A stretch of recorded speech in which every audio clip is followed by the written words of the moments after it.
If you could say what's up, guys, what is going on? Hope everybody's doing well. I'm not happy with this team. I am not happy with this game. I know they won.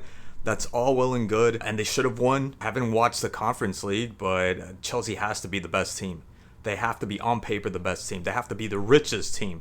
They have to be the most complete team, the best squad that you can possibly line up in the Conference League. Not to say that you're always going to win because you have like the most beautiful looking, the most aesthetically pleasing squad, but that's the least that they can do, winning this league. And they struggled that first half. I don't care what happened in the second half. We all know what happened in the second half. Yeah, they turned things around.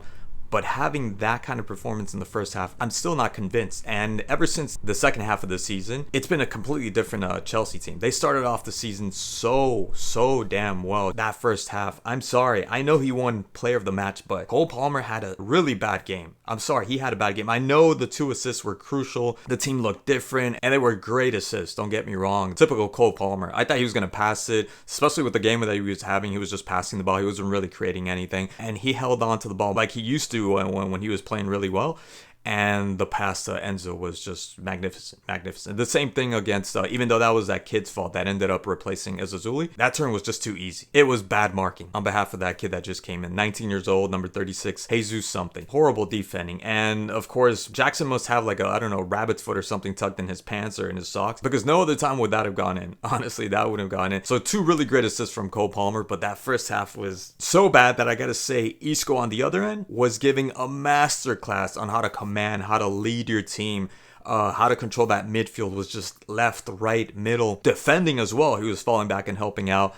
Isco was, for me, he was the man of the match. And this is not me, again, trying to go against Chelsea, wishing that they lost or anything. I wanted Chelsea to win, but as I'm seeing Real Betis play the way they were playing, just the control that they had in that first half, the way they were pressing, coming back, the way they were set up in the back and not letting no channels. There were no avenues, absolutely no way that Chelsea could have created anything. And they didn't do anything. Neto, Madueke, Palmer, as I said, weren't doing anything. Jackson wasn't doing jack. And that falls on this guy Maresca that should be kicked out. Of course he's not, because he's won this, but I promise you, and I hope I'm wrong. I hope I'm here next year or next season and I'm saying like, I was wrong, you guys are about to win the Premier League. I was wrong, you guys are in the quarterfinals, semifinals of Champions League.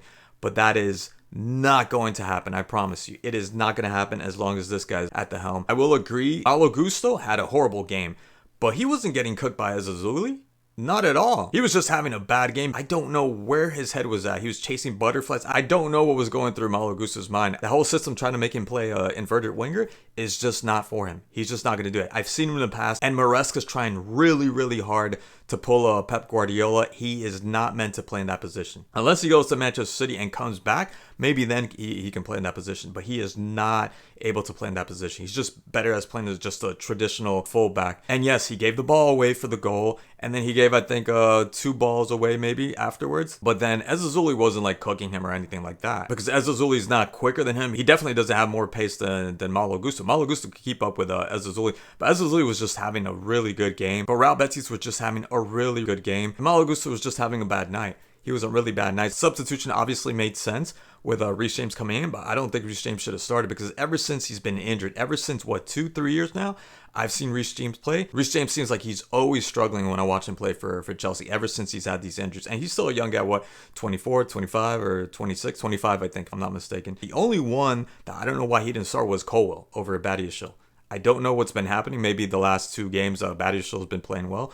But that's the only one. After that, I thought the subs were really good. I thought everybody that started should have started. But Malo Gusto's he's a good player. He's a good enough player. And I think he would have taken care of Ezazuli had he just played traditional fullback. Even when Ezazuli tried that little step over, Malo Gusto got to him and he was able to block the ball. The only time he was had by Ezazuli was the goal that could have been the 2-0 for Real Betis, when Ezazuli got past him, because again, Malo Gusto just underestimated that he was going to get to the ball before, and Ezazuli ended up getting to the ball before Malo Gusto. And then the one that got cooked that got sauteed was what's his name, Caicedo, with a slip and slide, completely slid and it was out of the picture, and ends up passing it to this the American guy Cardoso, which should have made it a 2-0 right there. That probably would have changed the whole match. I'm really disappointed in this Chelsea team. I know they won. I know they won by 4-1. Second half was a complete turnover, but at that point, Real Betis wasn't Real Betis anymore. They were not marking. Azazuli coming out also impacted the game. They didn't have the same attacking force as it did in the first half. And even Isco wasn't playing the way he was playing. What a masterclass. What a player that first half. Completely overshadowing Cole Palmer. Cole Palmer wasn't at all in the game. He was completely owned by Isco. And that's another problem too with Cole Palmer that I said before. I think he's been found out. He's become too predictable. And I like Cole Palmer just as much as the next guy, but he needs to get out of that lethargic state that he's in. He's too cold. I think it's doing him a whole disservice, this whole moniker of him being cold, because he needs to be a little bit more lively, a little bit more fiery, because the amount of times that this guy lost the ball and just doesn't recover, doesn't go back, just expects his teammates to be able to recover for him is just downright disrespectful. I mean, if they're going to blame Malagusa and they're going to be hard on Malagusa, I think it's only fair to do the same thing for Cole Palmer. Just the whole team was absolutely atrocious that first half. I mean, congrats Chelsea, you guys won. I gotta say, I'm not happy with the way in which this turned out at all. Anyways, guys, as always, thank you so much for watching, and I'll catch you guys in the next one.